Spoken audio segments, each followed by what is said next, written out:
Voilà des pieds de vigne qui ont 50 ans d'histoire.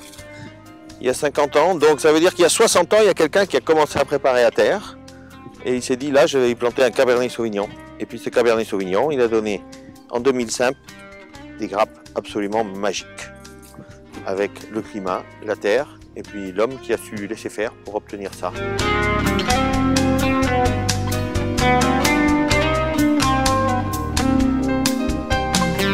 Alors le terroir, c'est un mot qui veut dire beaucoup de choses, mais qui est assez simple à la fois. Le terroir, c'est un ensemble de choses. C'est tout d'abord le sol, sur 30 à 40 cm, ensuite le sous-sol, jusqu'à plusieurs mètres, l'environnement, c'est-à-dire on peut avoir un environnement avec un fleuve à côté ou une forêt à côté, et puis c'est aussi le climat que subit la région de production. Alors ici en l'occurrence c'est un climat océanique, et puis c'est aussi le terroir, la façon dont on va cultiver la vigne pour justement valoriser le raisin. Alors un terroir, ça doit donner une typicité au raisin et par la suite au vin. Et ce que nous recherchons, nous, dans ce terroir de Chevalier, alors que je vais un peu décrire, qui est constitué en surface de sable noir graveleux, avec des cailloux, des graves plus ou moins grosses, et du sable un peu noir parce qu'il y a de la matière organique. Et comme le sol est très acide, il y a très peu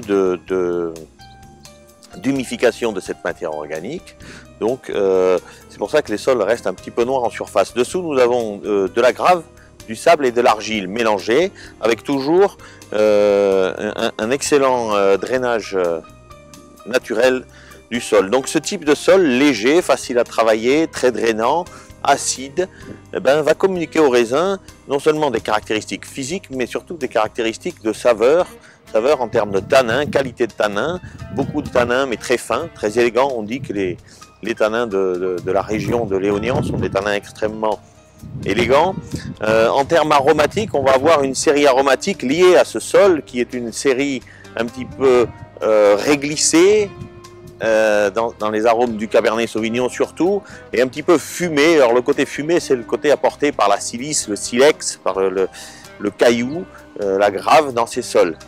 Aussi, ce qui est très important, et il va y avoir beaucoup de fraîcheur dans le raisin et donc aussi dans le vin, fraîcheur due à la minéralité et aux argiles de ce sol. Et puis aussi, comme ce sont des sols acides, on va avoir des expressions de vin assez tendues, assez allongées, mais ce qui n'enlève rien à leur concentration. On a des vins, si vous voulez, très concentrés, mais qui ne sont pas massifs, qui ne sont pas lourds.